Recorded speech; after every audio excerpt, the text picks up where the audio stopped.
Hello, everybody. We're back once again on the world famous Chatterbox with yours truly, King Jacob.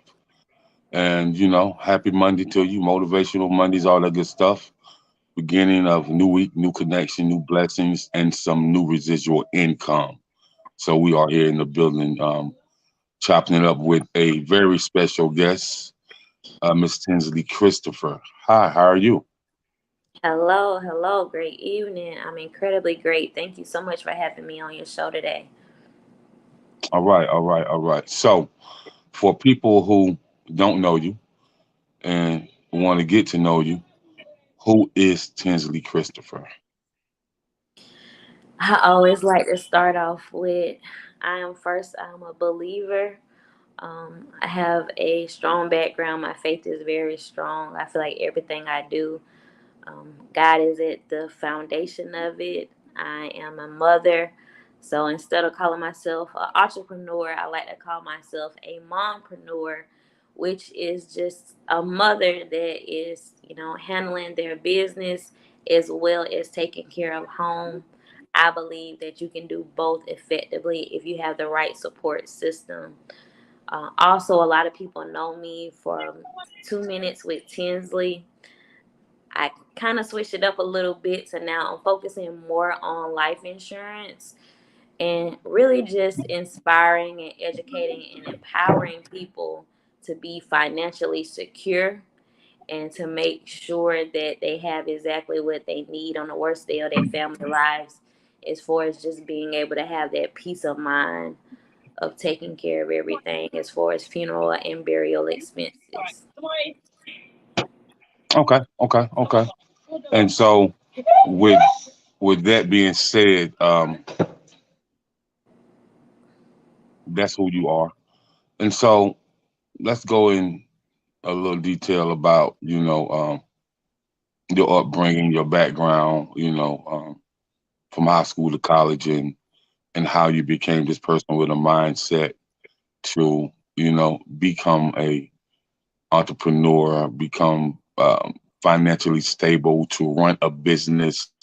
And so, how did all that come about? And I know you have extensive background, college, Landon University. Shout out to Landon University, which I know is a lot of people that got their degrees from there. It's a great university.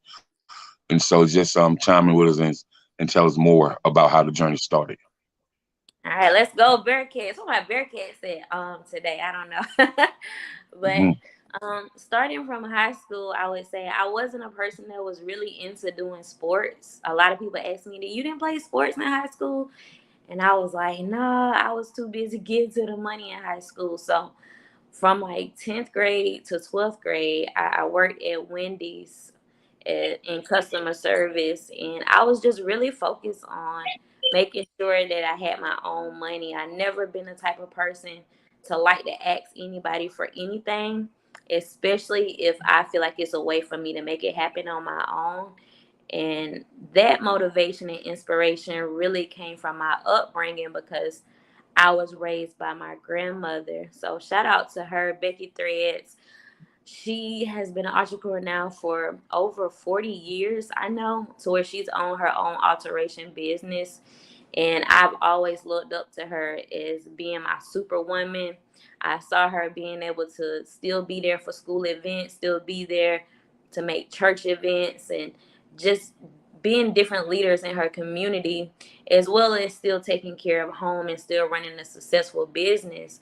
So, because that was the person that I was raised by, naturally, that's person a lot of times you're gonna follow in their footsteps. So she was really the first person that really made me think about becoming an entrepreneur and not really having to answer to anybody and still being able to have time for my family during the process.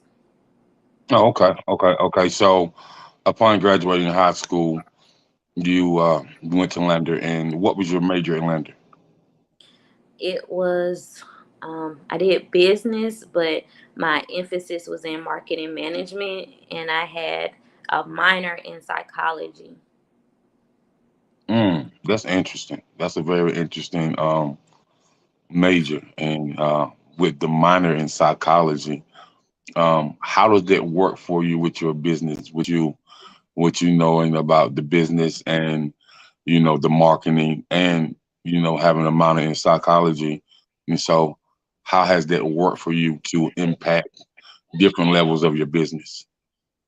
I think for me, psychology has always been an interesting topic. I actually used to say I wanted to be a psychologist, but it's really all about understanding the way people think.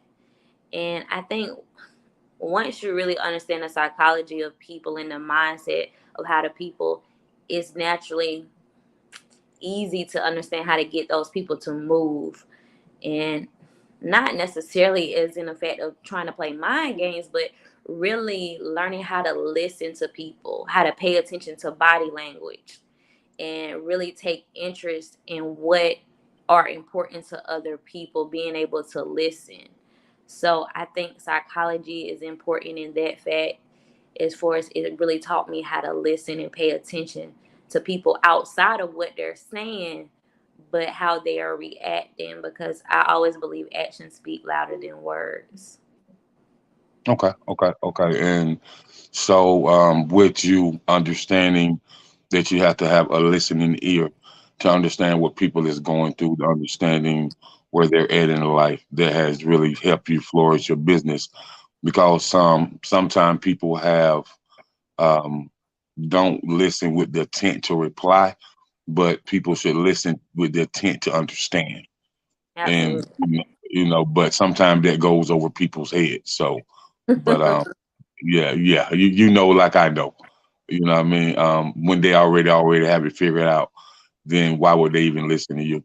Like they don't have that mentality to listen and to understand from a different point of view, and that point of view may help them overcome their obstacle or their challenge that they're facing. And so, I can really understand how that could impact your business.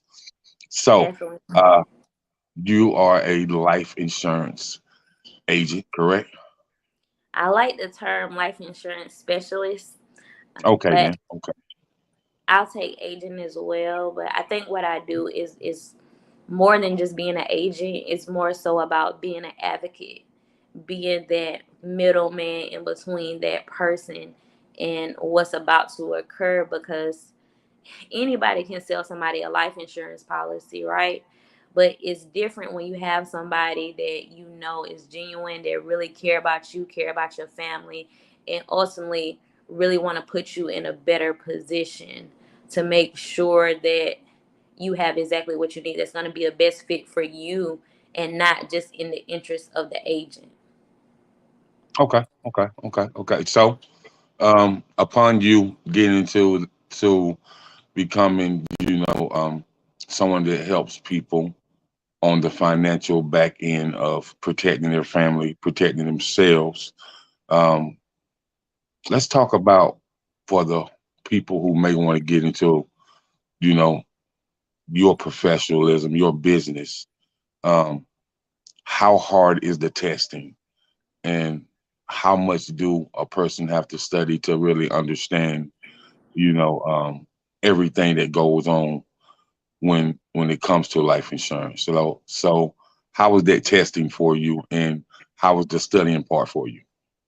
I think for me, I want to say it was easy because I've been going to school all my life. I didn't transition from different schools. So while in school, you learn different study techniques. And for me, it was about getting it done as quick as possible.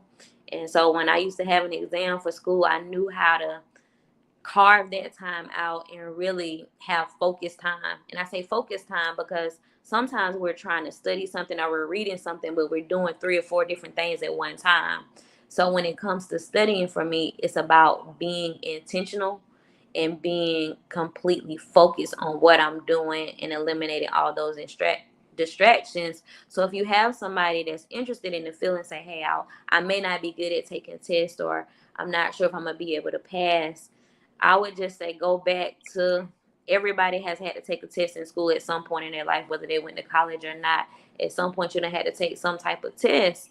And it's really about how much time you're willing to put in to really focus and lock in on that one matter. And I think I took my test, it was about like 2 weeks. But during that 2 week process, I really locked in, just like, a horse. When everybody get ready to race, you got to put your blinders on and you got to stay focused on the task at hand. So anybody that's interested in doing it, I believe that anybody can pass it, but it's really up to you if you're going to be willing to put in that focused time. Okay. And so, upon you focusing on it and you acing the test and you passing, um, how was it for you getting your first potential client? For me, I had a very good mentor. Shout out to him, Mr. Jeffrey Hughes. He was my mentor in the business. So, actually, going back to when I was in college, I was going to a lot of insurance meetings as I was in college. So, I was constantly perfecting my craft, learning the business before I actually got out there to work in the field. And my mentor that I had, he actually positioned me and set me up for success by just being a good guide and really just pushing me out there. I mean, he set up the play and I just ran it basically. So I think for me, because I had such a good support system and I had such a good coach, when you have a good coach, you know how to run the play. So I was equipped. So when I got my first client, to me it just seemed very easy. It seemed natural because I'm a people person and I really believe in helping people and I have a love for people. So if that love is inside of you, it's not going to be hard because it's not like I'm gaining a client. It's almost like I'm gaining a family member. Mm, that's interesting. That's an interesting theory. You know, helping people, gaining more family members, and giving people the benefit to understand why this is needed and how it's going to benefit their family in the long run. And so, for you, um, do you buy your own leads, or is it word of mouth? Um, because a lot of people don't know. Um, I used to do a lot of lead generation when I worked into a health and life insurance call center. So, lead generation was something that's needed. So, and online you can actually really buy your own leads, because those are people who have inquired about life insurance. And so, do you do the lead generation thing online or no? Yes, I actually do a mixture of all those things that you mentioned. So I have my, leads that come into me as well, but I also do door knocking, because what I realize is that or door knock is basically a lead that just hasn't been proactive into filling out the paperwork, because Mhm. everybody that's around you is really a lead and an opportunity to talk to them if they got a pulse. Eventually one day they're gonna die, right? So I think it's about, for me, getting outside of my head of feeling like I gotta have a lead to talk to somebody, and just realizing that sometimes you just gotta start the conversation and just really be direct with people. Hey, do you need life insurance? Do you have any life insurance in place right now if something happens to you? So the leads with the door knockings and also doing seminars, that is the way that I get most of my clients, through a combination of all three. Mhm. Okay. Okay. Understood. Understood. But yeah, that lead generation is number one source. So, the next thing I want to tap into as far as this money. So we're Mhm. going to talk about your book of business and your residual income, you know, um, off what you have accomplished and off of the life insurance plans that you sell. So, um, just for people who don't understand what the book of business is, can you can you chime in about that book of business? When you're dealing with financial services.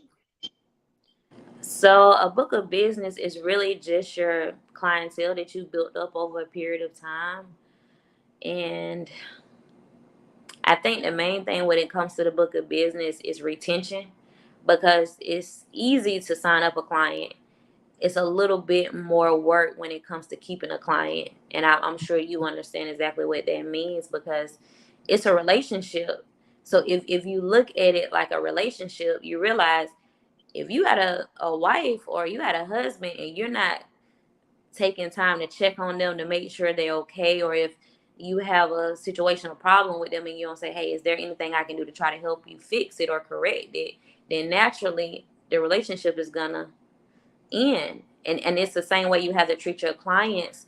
If you see them missing a payment, or you see, something happen in the service report as far as something going wrong with their policy, and you're not reaching out to them, a lot of times that book of business was slowly starts to decrease. So I believe with your book of business, in order to really maintain it, it's about maintaining that relationship. It's about sending out birthday cards, holiday cards, just calling to say, hey, just checking on you to see how you're doing. Is there anything I can do for you?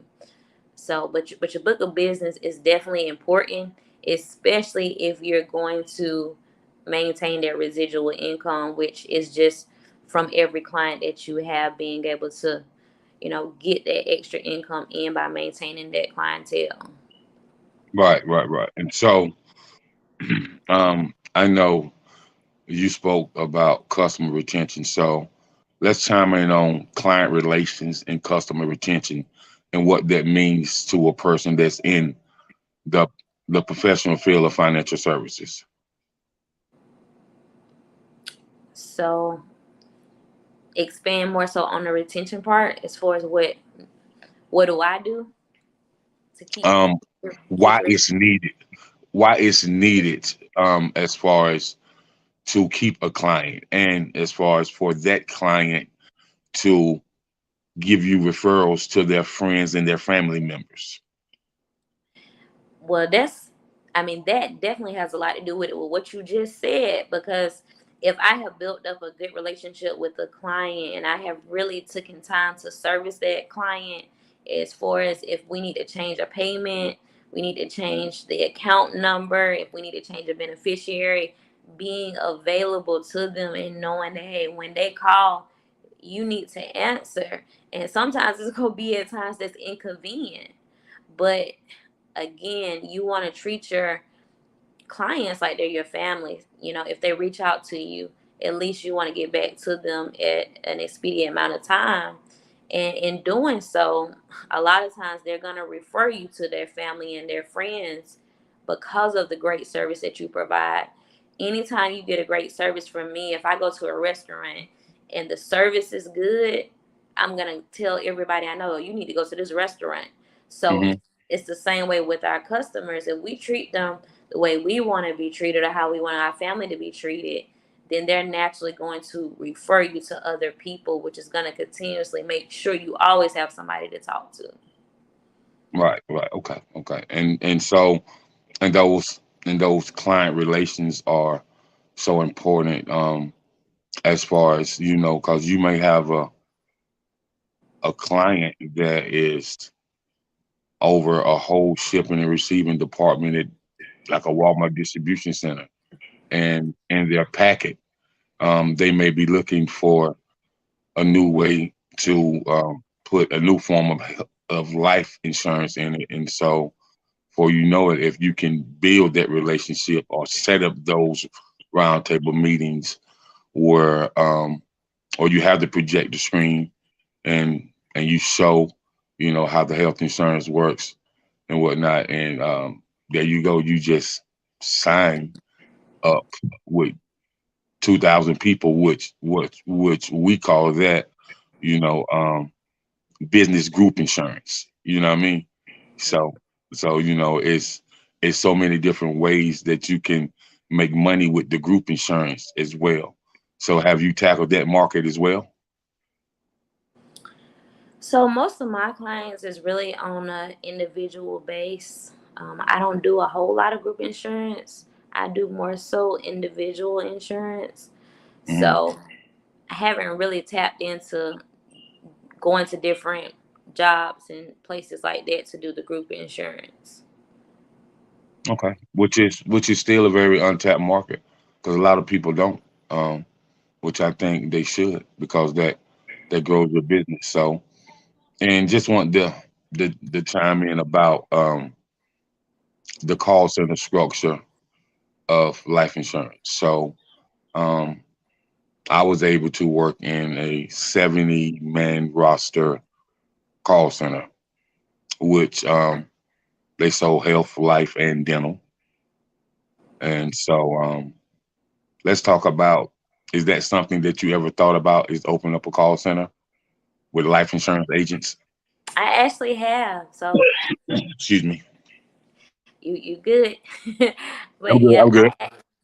I actually have thought about it. So it's crazy that you bring that up because me and the guy who actually introduced me to the business, we actually were talking about it at one point because especially when COVID hit, because a lot of agents wasn't going door to door or wasn't really setting up appointments because of COVID. So the alternative was, we need to get people in a call center to where they could be able to just call people and reach out to them. And I think for me, that's a long term goal. But I would still now love to have a call center and really be able to coach and develop other agents on how they can reach more people and just really grow their business. I think that would be an amazing opportunity. Right, right, right. And so, with that being said, it is cause in that call center I worked in, you had your fronters and your closers. You had your greeters, your fronters. You tell them about the plan, and if they said they was interested, hold the line. I get you over to a licensed agent, and you know, when the agent closed the deal, the fronter got paid off the deal, but of course, the closer made most of the money. But I seen people that work in the call center that just work there. Like the fronters, I seen them average like anywhere from 700 to 1,500 a week. You know what I mean?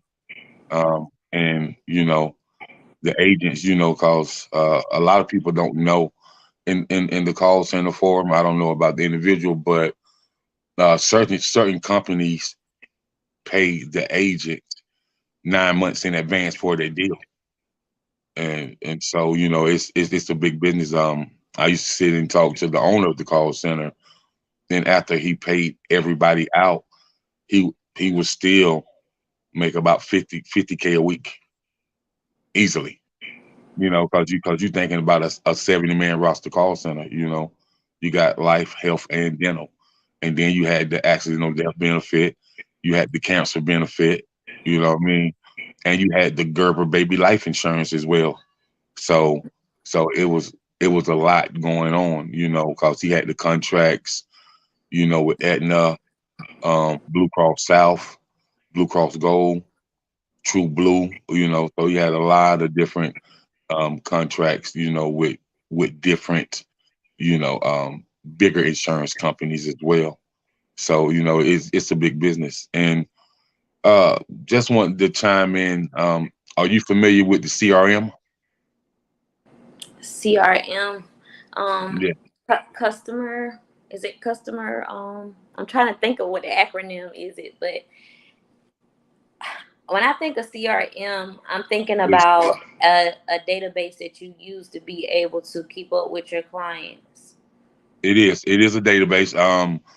You have a database where you keep up with the clients, what policy they bought, how long the policy is for, and you also have your back office, and Mm-hmm. your back office is your admin office, about what's been paid and what's going out, what if you had like a call center, what agent sold this, what the agent was paid out, and things of that nature. But I tell each financial services professional that I've ever interviewed, they CRM put you in a whole different, like, different level. It puts you in a different, when somebody under, like, say you was talking to an investor and you wanted to open up this call center, and you got your business plan, your marketing strategy, your mission statement, but you also have documents, where you can have in your documentation packet of your CRM that they make them open their eyes because you're definitely running like a financial services firm, You're running a because business when you got yes, a yes, CRM. That, yes, that yes, that yes. takes it to a whole nother professional level. Right, right, right. So I would tell you definitely if you haven't been using it, definitely learn the logistics of it and learn how to use it. So when you do open up the call center, you won't have a problem training your back office, your admin. And so, I would tell you definitely learn how to use it because it's really good. And then what you open up a call center, you have what you call the avatar leads. The avatar leads are nothing more than fronters that's from the Philippines that open up the call and the greeting, and and once they get them prepped, they pass them over to the licensed agents. And the avatars are pretty cheap. They're not very expensive, but those people in the Philippines, experience of them American dollars, and they're willing to work. They're willing to work all around the clock. So, but yeah, it's different. It's different. Companies that you can use for the avatar leads. And it makes your call center run fluently. Excuse me. And so, just to put that bug in your ear, so you can definitely look into it. You know what I mean? Absolutely, yes. I appreciate that information. Yeah, no doubt, no doubt. So, let's talk about when you have a client and they ask you about whole life, term life. Um, can you explain, to the public, like the difference and why you think one is better than the other, or does it just depends on someone needs? Absolutely. I'm so glad you asked me that question because I think that's one of the biggest questions that I get from my clients. And it's funny because I'll sometimes ask them, do you know what type of policy you have? Do you know if it's whole life or term? And sometimes they say, yeah, I think it's a whole life term policy. So a lot of times they put the words together and they don't really understand that it is a difference between it. And the easiest way for people to really understand it is for me to explain whole life is a permanent policy that covers you your whole life versus term insurance. A lot of times it's a set time period that it covers you for, or you have to renew it at some period of time and it eventually Hmm. expires. So I like to give the example of owning a house and living in an apartment. So I say, hey, you could think about whole life is a house. You actually own that house. That house can build up equity. You can take the money in that house and invest it other places if you want to. And that house will always be your house, as long as you continue to make those payments on that house. So with term, I look at it more so like paying rent at an apartment. Anybody that's been in an apartment know after their lease is up, a lot of times you got to pay more money because it's a different year, so it's gonna go up as long as you have it and you never actually own it. So it's different types of whole life and term insurances that where we can really go specific. But to me, that's the easiest way that I like to explain it to my clients, and most of the time they understand it that way. And as far as which one is better, exactly what you said, I always believe is what's a better fit for that person at that particular time in their life.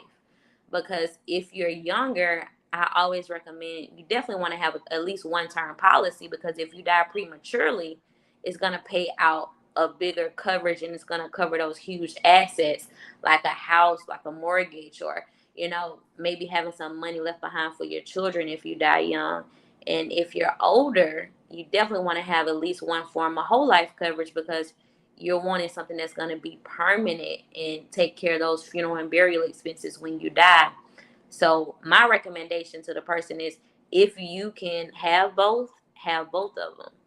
A lot Mm-hmm. a lot of people like to put stuff in categories or either or, but why does it have to be either or if you can have both? And if you can't have both for whatever reason, again, it's about how old you are, what's your purpose of having that insurance, what do you want to use it for, and me being able to really listen and understand what a person needs are. I'm in a position to where I can assist them with what I believe may be a better fit for them based off of their response to those questions that I ask. Okay, okay, okay. I can understand why a person should want both. So, um, now I've had some conversation with some white business owners and some people who understand the equity and the cash value in whole life. So, I'm just saying. So he said, well, Jacob, let's talk about what white people have been doing for a long time. So let's talk about the equity and the cash value and how they use that equity and that cash value to fund a whole nother business. Mhm. And go ahead. I was gonna say a lot of times people look at cash value in the wrong way. I think wrong perspective, because you'll hear a person say, "Yeah, don't take that cash out of that policy because you're not gonna have no policy." So I think people use the cash value in a wrong way. Let me say that it's a right and wrong way to use it, because with the cash value, it's pros and cons to it, right? Mm-hmm. It's like you taking a loan out against yourself. So if you don't pay that loan back, it's gonna deduct it from the face value. And a lot of times, what some of our people do is we'll take the money out not to invest it into something, but we may take it out to buy something that doesn't give us a return on our money. And I think that's the biggest difference between, you know, rich people and poor people. Rich people more so they buy assets, things that can generate them more money. And a lot of times poor people, we buy stuff like materialistic things like clothes, cars, and things that don't bring us more money back in return. So if you're going to use the equity in your policy, I say use it to create another income stream. So Mm-hmm. Mm-hmm. instead of just using it to just pay off a bill or just to buy a materialistic thing, because if you do use it and you're smart about it, you never have to worry about money again. Right, right. And so he was saying, I he said, I had some black friends that I told, how to use this policy and why they should use it that way, and how that policy can help you get ahead. Mhm. He said, but he told them that you gotta study that type of business. You gotta you gotta study that so you can be financial literate. You know, financial literacy is one of the Mhm. most golden gems you ever could have. And so, with that being said, he talked about the equity and the cash value, and he talked about how it has helped him and his family get ahead. And he also talked about, you know, um, how he was able to take some of the equity out and match the money that he was getting from the bank. And they even gave him more money than he thought he could get. He said, but that was only because I did some studying on how I can pull that out, that whole policy. You know what I mean? And Mhm. he said, he told me, he just told me the other day, and my son pulled it out of his, and he invested in the cryptocurrency, man. And after 3-4 weeks of investing in it, he done made 30,000 3 different times. You know what I mean? But he didn't even pull that much out. He maybe pulled like 10,000 out. You know, and that's not a lot on a $350,000 policy. You know what I mean? So, or Absolutely. $250,000 policy. So he just pulled 10,000 out, but it works. And so Absolutely. Absolutely. Another thing that I don't hear us talk about in the Black community is annuities. Mhm. So if you can, if you can go ahead and break down how the annuities work. Well, the way I think about annuities, because I had to study annuities when I was taking my life insurance exam, so I had to know about it. And I really look at it as almost like the opposite of life insurance, because a lot of times with life insurance, it does have some life benefits to it, but most people look at life insurance as something that you use, well, basically your family use after you die. And with annuities, they're designed to help grow your retirement income while you're still living. And I think annuities is a topic that a lot of us, we haven't heard of that topic. Nobody is really sitting down with us, in my family. I can say nobody really sit down with me and say, hey, I want you to really understand how annuities work. I want you to understand how you can grow your retirement income, how you can take your money and invest it, with this insurance company, and have guaranteed money coming to you in payments, which what it that's what it is. And annuities, to me, they are more so a safer investment versus maybe investing in other things that may be a little bit risky, like you said, stocks or cryptocurrency. Some people may see that as a risk of, I don't want to lose money. But with annuities, because you're investing it with the insurance company, you're almost guaranteed to see the return on your money. Hmm. So that's really how I look at it. And with annuities, it can get real deep with Yeah. annuities. Oh, but the two main type of annuities is, fixed and variable. So it also kind of just depends on which one you're looking for. And again, that comes down to the person as far as what's that person needs, or what's the purpose for that annuity. So with that being said, um, you're teaching a financial literacy class. You're teaching the financial services class, and you're at this seminar, and you go into annuities, and you go into it, and you explain how it works, the fixed and the variable, um, for you Hmm. and for your business mind, and for you being um, a financial services professional. How and why would you tell somebody to invest? What I mean, which one would you lean more toward to, the fixed or the variable? I think for a safer investment, you want to lean more towards fixed, because those are guaranteed. But with the variable, you have the ability to make more money off of the variable, but for every reward comes great risk. So again, I would not say one is necessarily better than the other. I think it really is dependent on that person, because me, I'm a risk taker, and I really understand that you have to take risk in life in order to reap the harvest, reap those great rewards, that it's going to come with some type of sacrifice. So Hmm.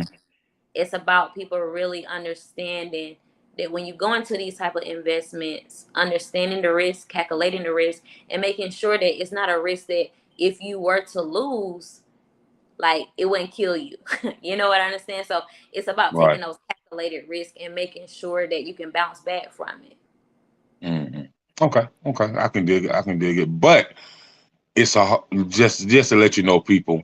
She's giving you a small synopsis of it. It's a whole lot more information that you Hmm. would be required to learn on how you can make those investments in annuities and how it would benefit you over a period of time. So it's a whole lot to learn, and I really think this kind of stuff needs to be taught in the education system. Um, Absolutely. I I Absolutely. don't think that enough financial services are taught in the education system, and so I think that's something that you should work on in the Greenwood School District as well. And I'm pretty sure that they will be open to it. It just depends on how you present how you present it. You know what I mean? Especially you know if it's a class that they can take, to give them more credits upon graduating. but it'll also teach them how to understand the benefits of finances, how to keep your finances, how to save your finances, and how to invest your finances. And so, I, Definitely need a class on investing. I was thinking about that when I was learning about these different things. I was like, why wasn't there a class that talked about really investing in life insurance? I mean, a whole life insurance class would be good for people to really understand that, because honestly, before I got into this profession, I didn't really know much about life insurance at all. I just thought it was something that, old people get.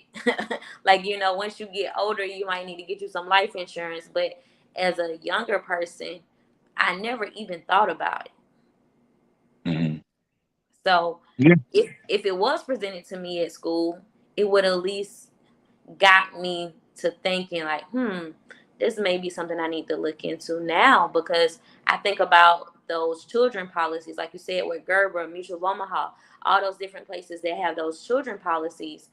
If I would have known what I know now, I would have, wanted to have one for myself to be able to get it at that low rate when you have children. So if there's anybody that listens to this, if you have small children, you are doing yourself a disservice by not getting those policies, because they're so affordable when you're younger versus wait until you're older, and then now you're trying to get coverage and the rates are so high you feel like you can't afford it. But if we were properly educated, then that's something that we would already think to do. Like, let me make sure I get an insurance policy on my children, because death doesn't have an age on it.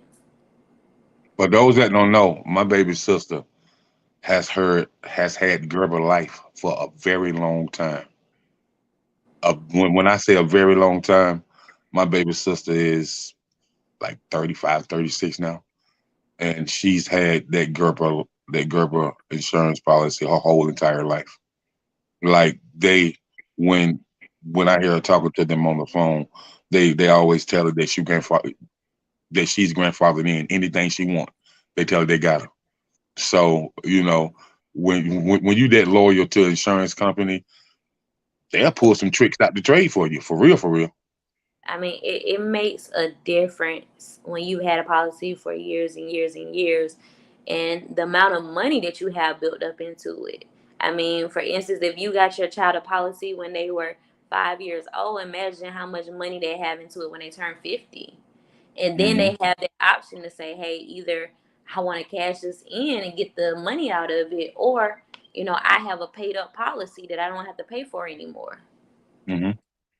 Right, So right, right, right. So since we're talking about financial services, don't know if you are equipped to answer the question, but I feel like you are. So that's why I'm gonna ask it to you. RIAs versus 401k. What is your take on that? honestly, I don't really get into that conversation as much, just to be honest with you. Um, I think that, I don't know, I don't want to say it in a bad way, but I think that sometimes it's overrated. I'm going to say that.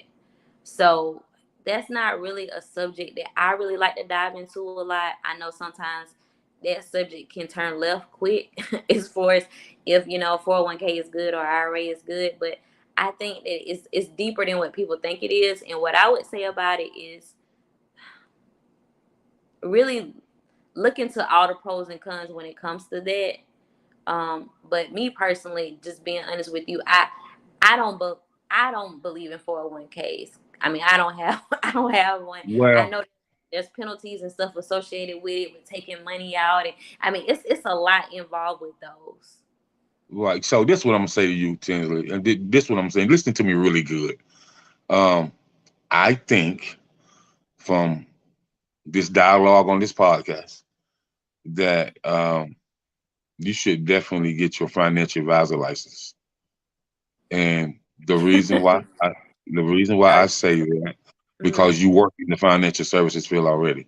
So why not become an advisor when you can have quote unquote business owners that make 1.3 million a year, that make $500,000-600,000 a year to confide in you for their financial budgets each quarter. And Mhm. so Then we're talking about some real money. And then when somebody asks you about the Roth IRAs and versus the 401ks, I think that, you can actually guide them through that necessary procedure on which is better and how it's going to benefit them better in the next 25, 30 years. That's what I that's what I get from just that short conversation about the IRA versus the 401k. So you Right. did. I got you. Yeah. That's a lane that's interesting. That's a very broad lane with the financial advising. Um, I'm the type of person where I like to stick with one main thing because life insurance can be a broad topic too. But when you start diving into all those other topics, it can be a lot. It can almost be overwhelming sometimes. But I think life insurance for me, it just was something that connected with me. It was like once I started learning about it and realizing the importance of it, the benefits of it, what you can do with it, it was something that I just decided, hey, I'm gonna lock in on this. And a lot of times people, they try to do so many different things and they never really master that one thing because they're trying to do financial planning, they're trying to do life insurance, they're trying to do real estate, and then you all over the place. So you never really become a guru at anything because you're trying so many different things. So for me, it's about when people think of me, one of the things I want people to think of is, okay, Tinslee, she's a life insurance specialist. She's the educator. Like if I really want to know something about life insurance, I'm gonna call her for it, and I know she's gonna give me an honest answer, and I know she knows exactly what she's talking about. So that's really my lane that I decided to stick into, and that's really from going to different classes and speaking courses and just really understanding like what's your niche, what do you want to focus in on. Okay. Well, I was just saying because since you're in the financial services, why not go for gusto? I mean, just don't get some of the money, get every piece of it that you can. That's all. You know what I But mean? no, And I received that though. with we talking about financial services, financial advisory and stuff like that, we're talking about something that these high end sports athletes need. Not an accountant, but a person to advise finances that works with the accountant hand in hand. And we're talking about budget planning every quarter. What's going out, what's coming in, and what's going to make them money for the next 40 years outside of playing a sport or outside of acting or music or outside of being a doctor or, that's needed, because we have a lot of black musicians, a lot of black athletes, a lot of black doctors, a lot of black actresses, a lot of black people that's in the tech world that make a whole lot of money. But a lot of times they don't know what to do with it or know how to invest it. And that's where you would come in at. So, I'm just putting that bug in your ear. So um, I just I just want to see you win on every level. And so why not? I definitely agree with the statement that a lot of times we make a lot of money and then we don't know what to do with it. We don't know how to keep it, and a lot of us definitely don't know how to invest it and grow it and make it into other income streams. So that's definitely a topic of really just understanding financial literacy is a topic that I think should be talked about more in the community, that should be taught more in schools. And I never thought about, until I really dive deep into life insurance, I never really thought about bringing it into the schools. But I know it's a subject that people could definitely learn and grow from for sure. Right, right. And so, with that being said, you know, I definitely see you doing other things and taking on other avenues, but it's definitely got to be in a strategic manner so it makes sense to you. I do know that about you, so it has to make complete sense to you. So, and I'm pretty sure once you sit down and think about it, because anybody that's a brainiac brain moves a million miles per hour. So sometimes they just got to get off in a closed space so they can really think, where it's just them and their thoughts and using that intellectual presence that you have to really write it out. Cause me, I have to write stuff out. I'm not a type of person. I think about it. I can wake up in the middle of the night. If something on my brain, I got to go get a pen and piece of paper and write it down. Right. So I'm I'm, I'm the exact same way. yeah, Because yeah, I believe sometimes if you don't write it down, you lose it. It's like right. if you don't use it, you lose it. So that's Hmm. definitely important. That's right. That's right. So we about out of time. So I just want you to tell everybody where they can get at you, and is there's any up and coming events that you want to invite the public to, and here's your chance to go ahead and chime in with the public eye. Well, first off, let me say thank you again for even just allowing me the opportunity to be able to speak on your platform. I don't take that for granted. So, thank you for doing what you're doing and really paving the way for other people to be able to educate and empower others on your show. So, I definitely appreciate you. If you would like to connect with me or you have any further questions as for when it comes to life insurance, you can definitely connect with me on Facebook, Tinslee Christopher, or Invest with Tinslee on Instagram. So a lot of times I like to do different funny videos on it to really catch people's attention. And I actually do have an upcoming event in the next 30 days, August the 25th. I'm going to be doing an educational seminar and really just educating people on the different types of life insurance, what policy is best for them, knowing the difference between whole life and term, and really give people the opportunity to ask those questions. So if you would like to have more information on that event, you can definitely inbox me on Facebook. Again, my name is Tinslee Christopher on Facebook and Invest with Tinslee on Instagram. Or also you can email me at investwithtinsley@gmail.com, and I can be able to send you some more information on that event that's coming up. So I definitely, again, I appreciate this opportunity, and I would love to be able to work with you or your family directly and just be sure that you have exactly what you need in place, that those questions can be answered, those policies can be reviewed, and that at the end of the day, you don't have just insurance, but you have assurance and being confident in knowing that what you have is good for you and your family. All right, you heard it first. The Chatterbox with King Jacob with none other than Tinsley Christopher. We want to thank her for coming on and dropping them gems, educating us, and having an open dialogue with me on the Chatterbox. Until next time, I just want you guys to stay safe, be blessed, and always stay encouraged. Peace. We out of here.